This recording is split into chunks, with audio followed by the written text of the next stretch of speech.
Hello everyone. ये मेरा पहला वीडियो है। सबको नमस्कार मेरा। और मैं इसमें कोशिश करूँगा कि बहुत ही आसान शब्दों का यूज़ करूँगा। आई विल ट्राई कि सबको बहुत आसानी से समझ में आए। Hindi medium, English medium, Marathi medium सभी बच्चों को एक इस वीडियो के ज़रिए मैं समझाऊँगा कि ग्रेविटेशन चैप्टर के बारे में। और ये महाराष्ट्र स्टेट बोर्ड के साइंस 1 का फर्स्ट चैप्टर है ग्रेविटेशन। मैं कोशिश करूँगा कि बिना किसी मीडियम के बैरियर के आपको, किसी भी मीडियम के स्टूडेंट को ये टॉपिक ये वीडियो में बहुत ही आसानी से समझ में आए। सो स्टार्ट करते हैं ग्रेविटेशन के बारे में। सबसे पहले अगर इसके नाम के बारे में आपको बता दूं तो ग्रेविटेशन ग्रेविटी के ऊपर है पूरा चैप्टर। और ग्रेविटी के बारे में पूरा डिटेल में, ग्रेविटी की खोज किसने की, डिस्कवर किसने किया ग्रेविटी का, और सबसे पहले किसने बताया ग्रेविटी के बारे में, और इसका क्या यूज़ है और क्या होता है ग्रेविटी की प्रॉपर्टीज़, ये सब हम लोग इस चैप्टर में डिस्कशन करेंगे। सो स्टूडेंट्स, इसमें टोटल 8-9 टॉपिक्स हैं, सब टॉपिक्स हैं। और जिसमें से मैं इस वीडियो में सिर्फ 4 मेजर टॉपिक पे डिस्कस करूँगा। उसके अलावा सर आइजैक न्यूटन के बारे में थोड़ी बहुत चीज़ें हैं, और जॉनसन केपलर के बारे में थोड़ा बहुत पॉइंट्स मैंने लिखे हुए हैं, आप सब देख सकते हैं, आपके काम आएंगे। सो इस चैप्टर में हमारे पास जो टॉपिक्स है उसमें पहला है इंट्रोडक्शन ऑफ ग्रेविटेशन, जिसमें हम लोग ग्रेविटेशन क्या है, ग्रेविटी क्या है, उसके बारे में इंट्रोडक्शन करेंगे। उसके बाद है second topic circular motion and centripetal force. Circular motion and centripetal force, gravitation से इनका क्या रिश्ता है, क्या रिलेशन है, ये हम लोग इस चैप्टर में डिस्कशन करेंगे। कैपलर्स लॉ, कैपलर ने प्लैनेट्स के एक प्लानिटरी लॉ का डिस्कवर किया था, उसके बारे में इस चैप्टर में हम लोग डिस्कशन करेंगे। At the end Newton's universal law of gravitation, gravitation के बारे में न्यूटन ने जो थियरी निकाली है वो क्या है, कैसे है, उसके बारे में पूरा डिटेल में चर्चा करेंगे इस चैप्टर में। उसके बाद सर आइजैक न्यूटन के बारे में थोड़े पॉइंट्स, और जॉनसन केपलर के बारे में थोड़े पॉइंट्स जो आपको थोड़ी मदद करेंगे समझने में। सो पहले स्टूडेंट स्टार्ट करते हैं इंट्रोडक्शन से। मैं कोशिश करूँगा कि आपको बहुत ईजी वे में आपको इंट्रोडक्शन दूँ ताकि आप सबको बहुत आसानी से समझ में आए, हेल्प मिले।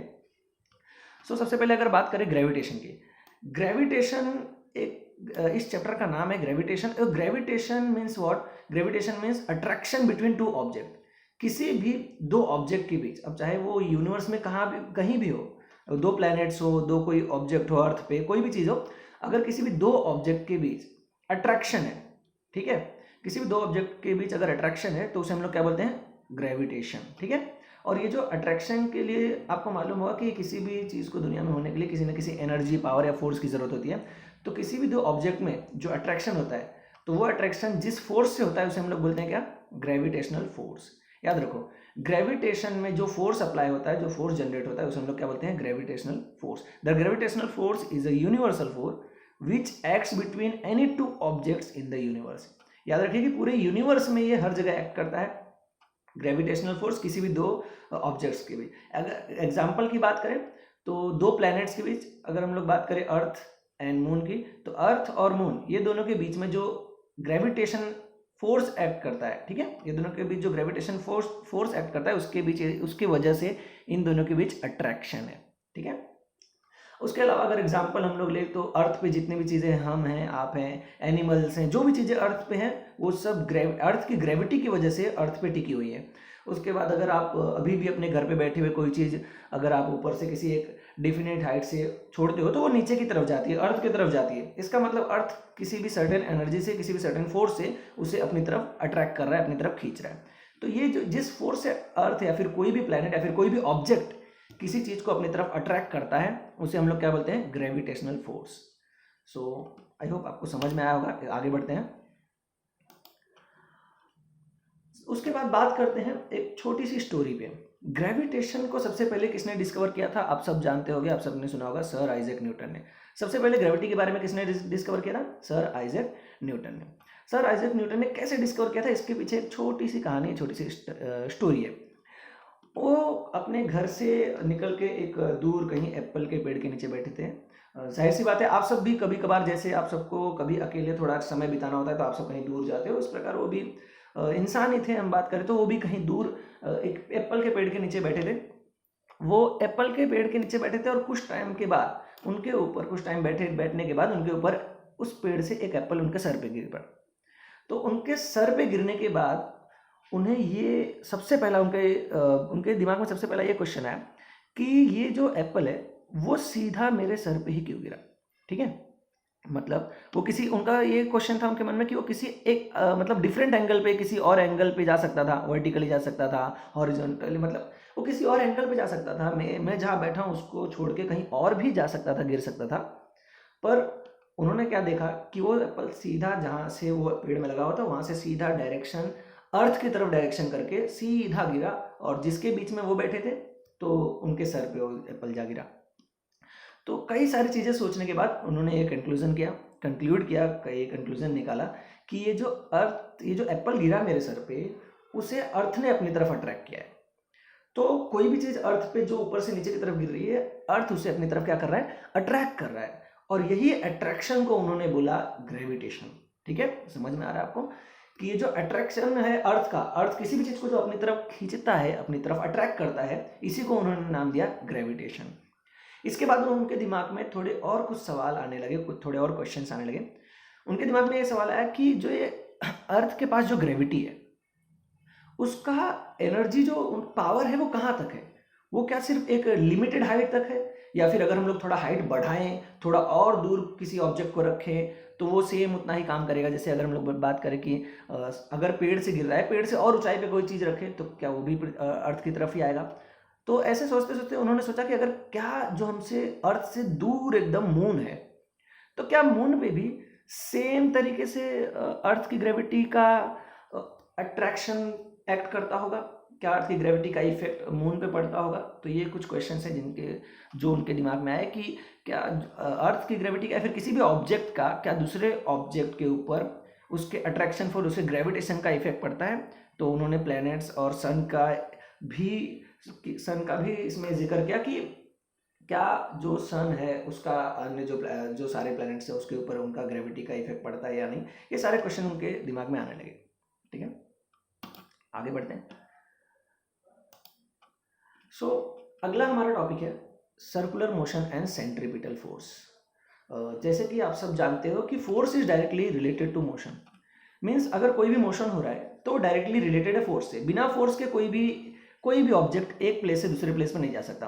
तो force is directly related to motion and motion is directly related to force. मतलब ये दोनों एक दूसरे पे डिपेंड है। जहाँ मोशन होगा वहाँ पे कोई ना कोई फोर्स अप्लाई हुआ होगा, और जब भी कोई फोर्स आप अप्लाई करोगे, कोई एनर्जी लगाओगे, तो वहाँ पे मोशन होने का पूरा चांसेस है। ठीक है, तो हम लोग बात कर रहे हैं इस चैप्टर में सर्कुलर मोशन। सर्कुलर मोशन क्या? सर्कुलर मोशन मीन्स कि अगर कोई ऑब्जेक्ट एक सर्कुलर पाथ पे कंटिन्यू रोटेट कर रहा है, ठीक है, कोई भी ऑब्जेक्ट है वो सर्कुलर पाथ पे रोटेट कर रहा है, तो उसके अंदर जो मोशन है उसे हम लोग क्या बोलेंगे? Circular motion. ठीक है, अगर वो मूव कर रहा है लगातार सर्कुलर पाथ पे तो उसके अंदर के मोशन को हम लोग क्या बोलेंगे? Circular motion. ठीक है, उसके मोशन को हम लोग सर्कुलर मोशन बोलेंगे। अब बात करते हैं इस सर्कुलर मोशन को करते समय कौन सा फोर्स अप्लाई हुआ है, क्योंकि हम लोग जानते हैं कि अगर मोशन है तो उसमें फोर्स अप्लाई हुआ है, बिना फोर्स के मोशन नहीं हो सकता। तो ये जो सर्कुलर मोशन है उसमें कौन सा फोर्स अप्लाई हुआ होगा? तो यहाँ पे दो टाइप के फोर्स अप्लाई हुए हैं। सबसे पहला सेंट्रीपिटल फोर्स, अगर आप ध्यान दोगे तो यहाँ पे सेंट्रीपिटल फोर्स सबसे पहला अप्लाई हुआ है, और दूसरा है सेंट्रीफ्यूगल फोर्स। ठीक है, आपके इस चैप्टर में आपको सिर्फ ध्यान देना है सेंट्रीपिटल फोर्स पे। ठीक है, तो इस चैप्टर में हम पढ़ेंगे किस पे? सेंट्रीपिटल फोर्स पे। और इसके अलावा अगर आप नॉलेज के लिए याद रखना चाहते हो तो याद रखो कि एक और फोर्स अप्लाई होता है सर्कुलर मोशन, जिसका नाम है सेंट्रीफ्यूगल फोर्स। ठीक है, अगर कोई डाउट्स हो तो ज़रूर पूछिएगा। अब अगर आपको मैं एक एग्जाम्पल के साथ हम लोग देखना चाहें, आपके जो टेक्स्ट बुक में 10th की टेक्स्ट बुक में ये एग्जाम्पल है कि अगर आप एक जगह पे खड़े रहो और आप एक स्टोन को और एक स्ट्रिंग को एक दूसरे से टाई करो और उसको कंटिन्यू रोटेट करने लगो, उसको मूव करने लगो, अपने हैंड से कंटिन्यू रोटेट करने लगो, तो आपको ये पता चलेगा कि आप अपने हैंड से पावर लगा रहे हो। ठीक है, आप अपने हैंड से क्या लगा रहे हो? फोर्स लगा रहे हो, ताकि वो स्टोन दूर ना जाए। आप ये प्रैक्टिकल करके देख सकते हो कि आप एक स्ट्रिंग लो, एक स्टोन उसमें टाई करके उसको मूव करने लगो, ठीक है, सर्कल में मूव करने लगो, तो आपको अपने हैंड से फोर्स अप्लाई करना पड़ेगा ताकि वो स्टोन दूर ना जाए। अगर आप अपने हाथ से छोड़ दिए, फोर्स अप्लाई करना बंद कर दिए, तो ये सर्कुलर मोशन रुक जाएगा, या फिर तो अगर जैसे अचानक छोड़ दोगे तो ये दूर जाके गिरेगा। ठीक है, मतलब अगर इसको अपनी तरफ रोक के रखना है, अंदर की तरफ रोक के रखना है, तो आपको अपने हाथ से एक फोर्स अप्लाई करना पड़ेगा। ठीक है, तो अगर आपके हाथ से आप जो फोर्स अप्लाई कर रहे हो वो स्टोन को सेंटर की तरफ यानी कि आपकी तरफ रोके रख रहा है, ठीक है। तो ये जो फोर्स है इसी को हम लोग बोलते हैं सेंट्रीपिटल फोर्स, ठीक है। ये जो सेंटर की तरफ आपने फोर्स लगाया हुआ है, आपके हाथ से जो आप ताकत लगाते हो, आप फोर्स अप्लाई करते हो, उसी को हम लोग क्या बोलते हैं, सेंट्रीपिटल फोर्स, ठीक है। आगे बढ़ते हैं। Centripetal means what. अगर सेंट्रीपिटल वर्ड को देखने जाए हम लोग, तो सेंट्रीपिटल मीन्स कि जो सेंटर की सीकिंग हो। सेंटर सीकिंग मतलब क्या, कि सेंटर की तरफ जाने वाला, सेंटर की तरफ अट्रैक्ट होने वाला, ठीक है। तो सेंटर की तरफ से जो फोर्स लगाया जाता है या फिर जो फोर्स सेंटर की तरफ हो, उसे हम लोग क्या बोलते हैं, सेंट्रीपिटल फोर्स, ठीक है। इजी है, आपको समझने में ज़्यादा डिफिकल्टी ना हो। तो ये जो सेंटर की तरफ होना यानी कि सेंट्रीपिटल, और अगर वो कोई फोर्स है सेंटर की तरफ तो उसे हम लोग क्या बोलेंगे, सेंट्रीपिटल फोर्स, ठीक है। कोई फोर्स अगर सेंट्रीपिटल की तरफ अप्लाई हो रहा है, सेंटर की तरफ अप्लाई हो रहा है, तो उसे हम लोग क्या बोलेंगे, सेंट्रीपिटल फोर्स, ठीक है। अगर आप डायग्राम को ध्यान से देखोगे तो आपको समझेगा कि ये जो रेड एरो है, ये सेंटर की तरफ इसका डायरेक्शन है, ठीक है। ये रेड एरो का जो सेंटर की तरफ डायरेक्शन है, ये है सेंट्रीपिटल फोर्स का डायरेक्शन। और ये जो अगर आपको दिखाई देगा ध्यान से, ब्लू एरो, ये ब्लू एरो बाहर की तरफ इसका डायरेक्शन है। बाहर की तरफ मतलब स्टोन है वो बाहर की तरफ जाना चाहता है, उसमें जो एनर्जी है वो बाहर की तरफ की है, तो इस फोर्स को हम लोग क्या बोलेंगे, centripetal force, centrifugal force, sorry. और सेंट्रीफ्यूगल फोर्स के बारे में आपके चैप्टर में ज़्यादा कुछ है नहीं, इसलिए आप इसके ऊपर ध्यान नहीं देंगे तो भी चलेगा। आपके चैप्टर में सेंट्रीपिटल फोर्स मीन्स व्हाट, जो सेंटर की तरफ अट्रैक्ट हो, ठीक है। ये अब आपको एक क्वेश्चन आएगा कि अगर आपके दिमाग में एक क्वेश्चन आए कि ग्रेविटेशन का और इसका क्या लेना देना है, तो आपको एक चीज़ बता दूं कि कोई भी चीज़, जैसे ये अर्थ का अगर है समझ लो, तो अगर कोई भी चीज़ अर्थ पे गिरती है तो सेंटर की तरफ जाती है, मतलब अर्थ की तरफ जा रही है तो एकदम 90 डिग्री पर सेंटर की तरफ जा रही है। और ये जो सेंट्रीपिटल फोर्स है, ये भी आप देखेंगे तो कहाँ की तरफ जा रहा है, सेंटर की तरफ, ठीक है, और पूरा 90 डिग्री पर। तो इसका मतलब सेंट्रीपिटल फोर्स और ग्रेविटेशन में थोड़ा बहुत रिलेशन है, दोनों ही सेंटर की तरफ अट्रैक्ट होते हैं, ठीक है। आगे बढ़ते हैं। Kepler's law, what is Kepler's law. Kepler ने 3 लॉ डिस्कवर किए थे प्लैनेट्स के बारे में। तो कैसे किए थे वो उस पर ध्यान दीजिए। बाय द 16th सेंचुरी, मतलब जब 16th सेंचुरी के टाइम काफ़ी सारे साइंटिस्ट ने काफ़ी सारा डेटा कलेक्ट किया था प्लैनेट्स को लेके, प्लैनेट्स के पोजीशन को लेके, उनके मोशन को लेके, प्लैनेट्स कैसे रोटेट करते रहते हैं, कहाँ कौन सा प्लैनेट किस प्लेस पर है और कैसे रोटेट करके कितना टाइम लगा रहा है, ये सभी साइंटिस्ट मिलकर उसका डेटा कलेक्ट कर रहे थे। उसी टाइम अगर आपको इसके बारे में ज़्यादा जानकारी लेनी है तो याद रखें कि केपलर, ये सारी जो चीज़ें हुई ये कब हुई, 16th सेंचुरी में। 16th सेंचुरी में ही केपलर आए थे। केपलर 27 की एज में एक एस्ट्रोनॉमर के पास असिस्टेंट के तौर पे जॉब के लिए लगे, ठीक है। उस एस्ट्रोनॉमर का नाम था टाइको ब्रे, ठीक है। तो ये बात याद रखिए, केपलर इनके यहाँ टाइको ब्रे के यहाँ पे एक असिस्टेंट के तौर पे ज्वाइन हुए थे 27 की एज में। और टाइको ब्रे के पास काफ़ी सारा डेटा कलेक्शन था एस्ट्रोनॉमी को लेकर, वो बहुत बड़े एस्ट्रोनॉमर थे, उन्होंने प्लैनेट्स को लेके और प्लैनेट्स के पोजीशन वगैरह सबको लेके काफ़ी सारा डेटा कलेक्ट करके रखा था। तो ये सारे डेटा का फ़ायदा किसको हुआ, केपलर को। कुछ साल बाद, केपलर के ज्वाइन होने कुछ साल बाद टाइको ब्रे की डेथ हो गई। तो सारा डेटा कलेक्शन अल्टीमेटली केपलर के पास चला आया, और केपलर फिर उस डेटा का यूज़ करके, उस डेटा को स्टडी करके और बाकी सारे साइंटिस्टों के डेटा का स्टडी करके उसको आगे बढ़ाए, और उन्होंने उस कंटिन्यू रखी अपनी स्टडी पोजीशन को लेके, प्लैनेट्स के पोजीशन को लेके, प्लैनेट्स को के ऑब्जर्वेशन कंटिन्यू करने लगे, रेगुलर ऑब्जर्वेशन करने लगे, और जो उनके पास डेटा था उसके डिटेल्स को आगे बढ़ाया, और सारे डेटा को स्टडी करके और रेगुलर ऑब्जर्वेशन करके उन्होंने प्लैनेटरी लॉज निकाले, ठीक है। उन्होंने प्लैनेट्स के बारे में कुछ लॉ बताए दुनिया को, और वो लॉ 3 लॉ हैं, ठीक है। Kepler's first law, Kepler's second law और केपलर्स थर्ड लॉ, ठीक है। तो याद रखिए कि केपलर ने सारा डेटा प्रीवियस साइंटिस्ट का सारे डेटा से स्टडी किया, और टाइको ब्रे के जो डेटा कलेक्शन थे उनको स्टडी किया, और उनके रेगुलर ऑब्जर्वेशन प्लैनेट्स के करने लगे। उसके बाद उन्हें ये सब डेटा कलेक्ट हुआ, जिसके बाद उन्होंने केपलर्स लॉ निकाला हुआ है, डिस्कवर किया हुआ है। तो केपलर्स फर्स्ट लॉ क्या है, केपलर फर्स्ट लॉ में देखिए क्या है, the orbit of a planet is an ellipse with the sun at one of the foci, ठीक है। तो ये जो उनका कहना था कि जो प्लैनेट है वो सन के चारों तरफ रोटेट कर रहे हैं, कोई भी प्लैनेट है वो सन के क्या कर रहे हैं, चारों तरफ रोटेट कर रहे हैं। लेकिन वो पूरा सर्कल में रोटेट नहीं कर रहे हैं, ठीक है। वो पूरा सर्कल में मतलब एक पूरा एग्जैक्ट सर्कल नहीं बना रहे। आप देखोगे कि इसका डायग्राम में तो ये पूरा अंडे की तरह है, ये पूरा सर्कल एकदम परफेक्ट सर्कल नहीं है। तो उनका कहना था कि ये जो प्लैनेट सन के चारों तरफ रोटेट करते हैं वो एक एलिप्स बनाते हैं, ठीक है, एक दीर्घवृत्ताकार बनाते हैं। तो इस एलिप्स में, किसी भी एलिप्स में आप सब जानते हो 2 सेंटर होते हैं। अगर आपने मैथ्स में पढ़ा हुआ, किसी भी एलिप्स में कितने सेंटर होते हैं? 2। एक बड़े से वृत्त में, दीर्घ वृत्त में 2 सेंटर होते हैं। और इनका कहना था कैप्लस में का फर्स्ट लॉ ये है कि अगर कोई भी प्लैनेट सन के चारों तरफ रोटेट करेगा तो एक एलिप्स बनाएगा, और एलिप्स में 2 सेंटर होते हैं, तो सन किसी भी 2 सेंटर में से किसी भी एक सेंटर पे होगा। समझ में आया आपको? एक बार वापस मैं बोल देता हूँ। कोई भी प्लैनेट सन के चारों तरफ अगर कंटिन्यू रोटेट कर रहा है, ठीक है, तो वो रोटेट करते हुए एलिप्स बनाएगा, ठीक है। वो पूरा सर्कल, परफेक्ट सर्कल नहीं बनाएगा, वो क्या बनाएगा? एलिप्स बनाएगा। और एलिप्स के 2 सेंटर होते हैं, तो एलिप्स के 2 सेंटर में से किसी एक सेंटर पे सन होगा, ठीक है। ये केपलर का पहला लॉ था। बहुत ईजी है, बहुत आसान है, आप टेक्स्ट बुक में इसको रीड कर सकते हैं। केपलर का सेकेंड लॉ, केपलर ने जो सेकेंड लॉ क्या बताया था कि कोई भी प्लैनेट जब सन से एक डिस्टेंस पे होता है, ठीक है, हम लोग उसको समझ लेते हैं ये सर्कल का आर है, ठीक है।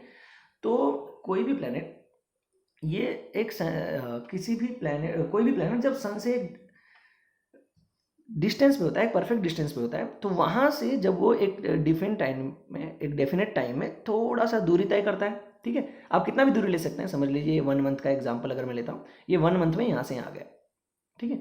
तो कैप्लस के सेकेंड लॉ में क्या है कि the line joining the planet and the sun sweeps equal area in equal interval of time. मतलब सेम टाइम में वो सेम डिस्टेंस ट्रेवल करता है। जैसे यहाँ से प्लैनेट ने स्टार्ट किया, 1 मंथ में यहाँ पे गया, ठीक है।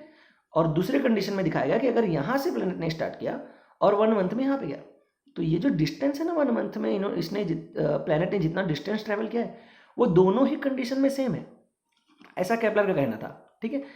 तो ये प्रूफ करने के लिए हम ये ऐसे सॉल्व कर सकते हैं कि इसका अगर हम लोग पूरा एरिया निकालें, ये ब्लू एरिया आप देख रहे हो, अगर इसका हम लोग पूरा एरिया निकालेंगे, पूरा क्षेत्रफल निकालेंगे, और बाद में A2 यानी कि एरिया 2 का क्षेत्रफल निकालेंगे, तो ये दोनों का क्षेत्रफल सेम होगा, ठीक है। इससे ये प्रूफ होगा कि सेम टाइम में प्लैनेट्स सेम डिस्टेंस ट्रैवल करते हैं अपने ऑर्बिट में, ठीक है। समझ में आ रहा है आपको? ये डायग्राम में भी देख सकते हो कि 3 अलग अलग कंडीशन दिए हुए हैं कि अगर आपका F से E पे जा रहा है प्लैनेट, या फिर D से C पे जा रहा है, या फिर A से B पे जा रहा है, किसी भी प्लेस पे अगर यहाँ पे रोटेट हो रहा है, ठीक है, तो यहाँ पे आपको देखने में भले से ऐसा लगे कि हाँ ये डिस्टेंस ज़्यादा है, ये डिस्टेंस बहुत कम है, लेकिन वो सेम टाइम में अगर 1 मंथ में यहाँ से आ गया, यहाँ से आ गया, यहाँ से गया, तो ये जो डिस्टेंस ट्रैवल किया है ना, ये तीनों डिस्टेंस सेम है। इसको प्रूव करने के लिए हमें तीनों का एरिया निकालना पड़ेगा और तीनों का एरिया इक्वल आएगा, ऐसा केपलर का कहना था। उसके बाद केपलर का third law, the square of its period of revolution around the sun, ठीक है। उनका कहना था ये जो कोई भी प्लैनेट सन के चारों तरफ कंटिन्यू रोटेट होता रहता है, ठीक है, तो उसमें एक रोटेशन कंप्लीट करने में जितना टाइम लगता है उसको हम लोग क्या बोलते हैं? पीरियड ऑफ रिवॉल्यूशन, ठीक है। अगर कोई भी प्लैनेट है उसको एक पूरा सर्कल करने में थोड़ा बहुत टाइम लगेगा, जितना भी टाइम लगेगा उसको हम लोग क्या बोलते हैं? Period of revolution. उसको हम लोग T से डिनोट करेंगे, ठीक है। अब ये ध्यान में रखें कि जो बड़ा T है वो है पीरियड ऑफ रिवॉल्यूशन। और उसके बाद उनका कहना है is directly proportional to the cube of the mean distance of planet from the sun. तो किस डिस्टेंस के बारे में बात कर रहे हैं यहाँ पे केपलर? सन से प्लैनेट का जो एक डिस्टेंस है, जिसको हम लोग R बोल सकते हैं, ये सर्कल का रेडियस बोल सकते हैं। तो उनका कहना था कि T square is directly proportional to R cube. मतलब ये जो टाइम है, जो रोटेशन का टाइम है, उसका स्क्वायर डायरेक्टली प्रोपोर्शनल है। उसका स्क्वायर डायरेक्टली प्रोपोर्शनल किसके है? R के। R मीन्स क्या? ये दोनों प्लैनेट और सन के बीच का डिस्टेंस, ठीक है। अब ध्यान से एक बार और देख सकते हैं। T मतलब टाइम, पूरा सर्कल करने में जितना टाइम है, पूरा रोटेशन करने में जितना टाइम लगा हुआ है, उसका स्क्वायर डायरेक्टली प्रोपोर्शनल है किसके? ये दो प्लैनेट और सन के बीच के डिस्टेंस के। तो अब एक बात और मैं क्लियर करना चाहूँगा स्टूडेंट्स को। बहुत सारे स्टूडेंट को ये चीज़ डाउट रहता है कि डायरेक्टली प्रोपोर्शनल मीन्स व्हाट, ठीक है। तो एक बात याद रखिए, डायरेक्टली प्रोपोर्शनल मतलब एक दूसरे पे डिपेंड है, एक दूसरे की तरह है, लेकिन एग्जैक्ट सेम नहीं है, ठीक है। ये बात ज़रूर ध्यान में रखिएगा कि ये दोनों का वैल्यू एग्जैक्ट सेम नहीं है। तो ये दोनों के वैल्यू को एग्जैक्ट सेम नहीं होने देने के लिए जो डिफरेंट वैल्यू है, ठीक है, ये दोनों में से किसी में एक डिफरेंट वैल्यू है, उसी को हम लोग बोलते हैं कांस्टेंट, ठीक है। तो कांस्टेंट निकालने के लिए हम T square upon R cube करेंगे तो हमें कांस्टेंट वैल्यू आ जाएगा जो कि दोनों को डिफ्रेंशिएट कर रहा था, और वो कांस्टेंट को हम लोग के से डिनोट करते हैं। तो याद रखिएगा T square directly proportional to R square, ये हमें ये फॉर्मूला बना के देता है T square upon R cube equal to K यानी क्या, कांस्टेंट, ठीक है। आगे बढ़ते हैं। अगला टॉपिक है हमारा Newton's universal law of gravitation, ठीक है। अगर आपने सुना होगा कि न्यूटन ने कई सारे लॉ हमें बताए हैं, कई सारी चीज़ें हमें बताई हैं, तो उसमें से एक है Newton's universal law of gravitation, ठीक है। न्यूटन ने ग्रेविटेशन के बारे में क्या बताया, जो थियोरी ऑफ यूनिवर्सल ग्रेविटी है उसमें क्या है, according to this theory every object in the universe attract every other object with a definite force, ठीक है। तो जैसे कि हमने स्टार्ट में इंट्रोडक्शन में पढ़ा था कि कोई भी दो ऑब्जेक्ट एक दूसरे की तरफ अट्रैक्ट होते हैं, उसे ही हम लोग क्या बोलते हैं, ग्रेविटेशन, ठीक है। तो न्यूटन ने अपने थ्योरी में ये डिस्कवर किया, ये प्रूफ किया, एक्चुअली पूरी दुनिया के सामने ये प्रपोज किया कि कोई भी दो ऑब्जेक्ट अगर एक दूसरे की तरफ अट्रैक्ट होते हैं तो वो एक दूसरे की तरफ मूव होंगे, ठीक है। अगर कोई भी चीज़ अट्रैक्ट होती है तो जाहिर सी बात है मूवमेंट होगा वहाँ पे, और अगर मोशन है वहाँ पे, मूवमेंट है वहाँ पे, मतलब कोई फोर्स अप्लाई हो रहा है, तो उन्होंने जो अट्रैक्शन का फोर्स है उसे बताया कि ये ग्रेविटेशनल फोर्स है, ठीक है। तो इसके लिए कुछ एग्जाम्पल अगर आप देखेंगे तो ये प्लैनेट्स भी एक दूसरे की तरफ अट्रैक्ट होते हैं, उसके बाद कोई दो ऑब्जेक्ट भी एक दूसरे की तरफ अट्रैक्ट होते हैं, तो उसे हम लोग क्या बोलते हैं, ग्रेविटेशन, ठीक है। ये जो अट्रैक्शन है इसको हम लोग क्या बोलते हैं, ग्रेविटेशन। उसके बाद हम लोग बात करें, न्यूटन ने बताया कि the gravitational force is directly proportional to the product of the masses of the two object and inversely proportional to the square of the distance between them. चलो इसको बहुत आसानी से, अगर आसान लैंग्वेज में मैं बताऊँ, ईजी लैंग्वेज में बताऊँ, तो न्यूटन का कहना था कि जो फोर्स है, ठीक है, जो ग्रेविटेशनल फोर्स है वो डायरेक्टली प्रोपोर्शनल है, मतलब डायरेक्टली डिपेंड है किस पे, जो दोनों ऑब्जेक्ट एक दूसरे को अट्रैक्ट कर रहे हैं, जिन दोनों ऑब्जेक्ट के ऊपर ग्रेविटेशनल फोर्स अप्लाई हो रहा है, तो ये जो फोर्स है वो डायरेक्टली प्रोपोर्शनल किसके है, डायरेक्टली डिपेंड किसके ऊपर है, उन दोनों के मास पे। इसका मतलब कि अगर दोनों का मास इंक्रीज करे तो फोर्स भी इंक्रीज होगा, और दोनों का मास डिक्रीज करे तो फोर्स भी क्या होगा, डिक्रीज होगा। और इसके साथ साथ उन्होंने एक चीज और बताई कि जो डी है डिस्टेंस, यानी कि दोनों के बीच का डिस्टेंस अगर कम करें तो ये फोर्स ज़्यादा और ज़्यादा एक्ट करेगा, और अगर दोनों के डिस्टेंस को बढ़ाएं तो ये फोर्स क्या हो जाएगा, कम होगा। मतलब अगर हम लोग डी को बढ़ाएंगे तो फोर्स कम होगा, और डी को कम करेंगे तो फोर्स ज़्यादा होगा। इसलिए क्या है, ये इनवर्सली प्रोपोर्शनल है, मतलब एक दूसरे से उल्टा है, एक बढ़ेगा तो दूसरा कम होगा, ठीक है। एक एग्जाम्पल के साथ मैं और बताना चाहूँगा आपको, मैग्नेट का एग्जाम्पल ले लो। अगर दो मैग्नेट ले लो, और अगर आप दोनों मैग्नेट को बड़े साइज में लोगे, ठीक है, अगर आप दो बड़े बड़े मैग्नेट के साइज में मैग्नेट लेते हो तो उन दोनों के बीच जो अट्रैक्शन है वो बहुत ज़्यादा पावरफुल होगा, ठीक है। और अगर आप छोटे छोटे साइज के मैग्नेट लोगे तो वो दोनों के बीच जो अट्रैक्शन है बहुत कम पावरफुल होगा। यानी कि जो साइज है, जो मास है, वो डिपेंड करता है कि अट्रैक्शन कितना हो। तो अगर मास ज़्यादा होगा तो अट्रैक्शन फोर्स भी ज़्यादा होगा, यानी कि ये दोनों एक दूसरे के ऊपर डायरेक्ट डिपेंड है, ठीक है। अब दोनों अगर मैग्नेट को आप डिस्टेंस दोनों के बीच का बढ़ा रहे हो, मतलब दूर लेके जा रहे हो, ठीक है, तो जितना डिस्टेंस बढ़ाओगे उतना उनके बीच का अट्रैक्शन कम होता जाएगा। एक सर्टेन डिस्टेंस के बाद आप ये देखोगे कि दोनों मैग्नेट एक दूसरे को अट्रैक्ट नहीं कर रहे, या फिर उनकी पावर इतनी कम हो गई है कि वो अभी एक दूसरे को खींच नहीं सकते, अपनी तरफ अट्रैक्ट नहीं कर सकते, ठीक है। तो इसका मतलब डी है, अगर डिस्टेंस बढ़ाओगे तो फोर्स कम होगा, और डिस्टेंस कम करोगे, नज़दीक लाओगे डिस्टेंस कम करके, तो फोर्स ज़्यादा होगा, ठीक है। यहाँ पे भी आप देख सकते हो force is directly proportional to m1 and m2 and inversely proportional, देखिए अपॉन में अगर करते हो तो मतलब उल्टा, ठीक है, तो inversely proportional to D square. तो एक बात और आपको फिर से याद दिला दूं कि डायरेक्टली प्रोपोर्शनल का मीन्स होता है कि दोनों समान तो हैं लेकिन एग्जैक्टली वैल्यू सेम नहीं है। तो ये वैल्यू को सेम करने के लिए जो एक वैल्यू है, कांस्टेंट वैल्यू है, वो g है, ठीक है। F equal to G m1 m2 upon d square. G है, ये क्या है, यूनिवर्सल ग्रेविटेशनल कांस्टेंट है, ठीक है। ये बात ध्यान से आप ध्यान में रखिएगा कि जी मतलब क्या है, ये भी कांस्टेंट है, लेकिन यहाँ पे हम लोग किस जी से, कैपिटल जी से, याद रखिए इसको क्या है, कैपिटल जी से डिनोट करते हैं, इसकी एक फिक्स वैल्यू होती है, ये कांस्टेंट है, ठीक है। तो दो इंपॉर्टेंट पॉइंट और हम लोग डिस्कशन करते हैं। पहला पॉइंट है कि जो डिस्टेंस है ना, अगर किसी भी दो ऑब्जेक्ट के बीच हम लोग ग्रेविटेशनल फोर्स के बारे में डिस्कशन कर रहे हैं, तो जो डिस्टेंस है वो सेंटर से लिया जाता है। ठीक है, याद रखिए, देखिए आप अगर आप ध्यान से देखेंगे तो डिस्टेंस कहाँ से लिया गया, सेंटर से। लेकिन सेंटर से डिस्टेंस कब लिया जाएगा, जब ये दोनों क्या होंगे, एकदम सर्कुलर होंगे। इनकी बॉडी कैसी होगी, एकदम सर्कुलर पाथ पे होगी, सर्कुलर बॉडी होगी। ठीक है, स्फेरिकल होगी, अगर आप देखोगे, स्फेरिकल बॉडी होगी। अगर दो स्फेरिकल बॉडी है तो उनका डिस्टेंस हम लोग कहाँ से लेते हैं, दोनों बॉडी के सेंटर से। लेकिन क्या हमेशा आपके पास ऐसी ही बॉडीज रहेंगे, ऐसे ही ऑब्जेक्ट्स रहेंगे? तो जब नॉन स्फेरिकल या फिर नॉट स्फेरिकल बॉडी आएंगे, या फिर इर्रेगुलर शेप के कोई ऑब्जेक्ट्स आए आपके पास, तो क्या उनका डिस्टेंस सेंटर से लिया जाएगा? तो इसका आंसर है नहीं। कोई भी इर्रेगुलर शेप का बॉडी है, या फिर समझ लो अमीबा है एग्जाम्पल, तो अगर कोई ऐसा इर्रेगुलर शेप का बॉडी है, ऑब्जेक्ट है, तो उसका हमें जो डिस्टेंस है वो लेना है सेंटर ऑफ मास से। ठीक है, कहाँ से लेना है उसका डिस्टेंस आपको, सेंटर ऑफ मास से। Centre of mass means what, कि जो पूरा मास है उसका कहीं ना कहीं सेंटर होगा, उसका कहीं ना कहीं केंद्र होगा।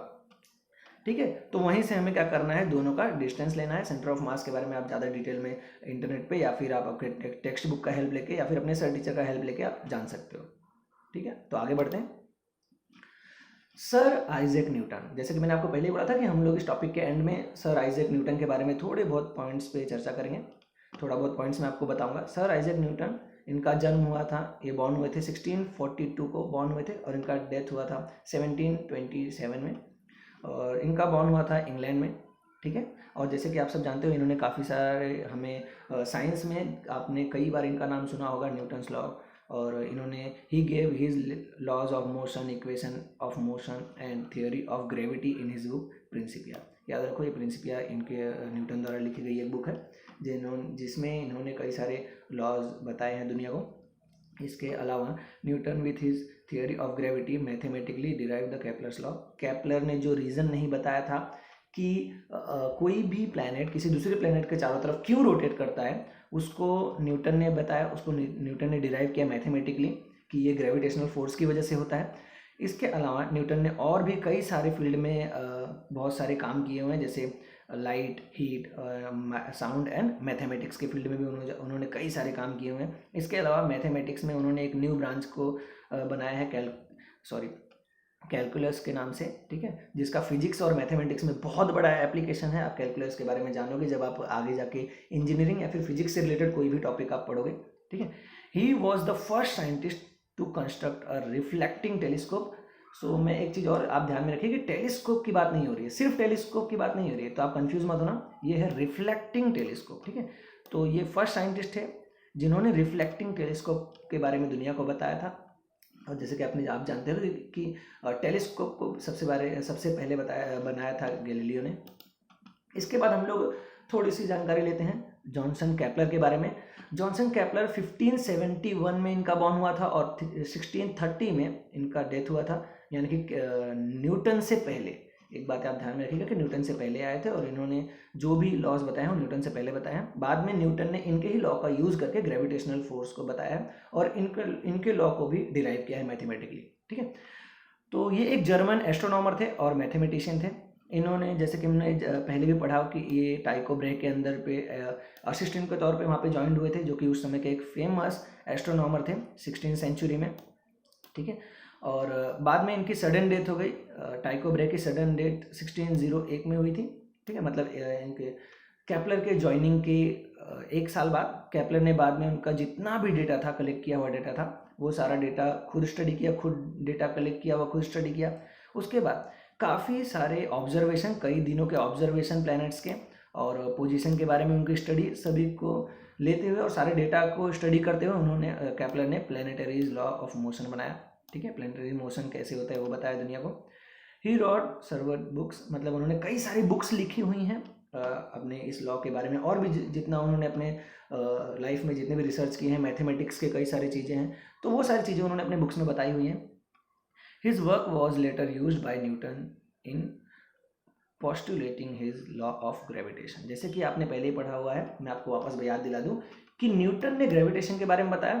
ठीक है, लेकिन उस न्यूटन ने ग्रेविटेशन के बारे में बताने से पहले उन्होंने केपलर के प्लैनेटरी मोशन के बारे में काफ़ी स्टडी की। ठीक है, तो उन्हें पता चला कि ये जो यूनिवर्स में भी ऐसा होता है, ग्रेविटेशनल फोर्स एक्ट होता है। तो सारे प्लैनेट्स सन की तरफ अट्रैक्ट हैं, वो किसकी वजह से? ग्रेविटेशन की वजह से। बाद में केपलर के लॉ को न्यूटन ने डिराइव भी किया मैथमेटिकली, प्रूव भी किया मैथमेटिकली। सो स्टूडेंट, आज के लिए इतना ही। आई होप आपको सब समझ में आया होगा। ये मेरा पहला वीडियो था, तो आई विश आपको सब कुछ समझ में आया होगा। अगर कोई डाउट है तो आप बिल्कुल कमेंट सेक्शन में मुझे बता सकते हैं। Thank you so much and good luck for your future.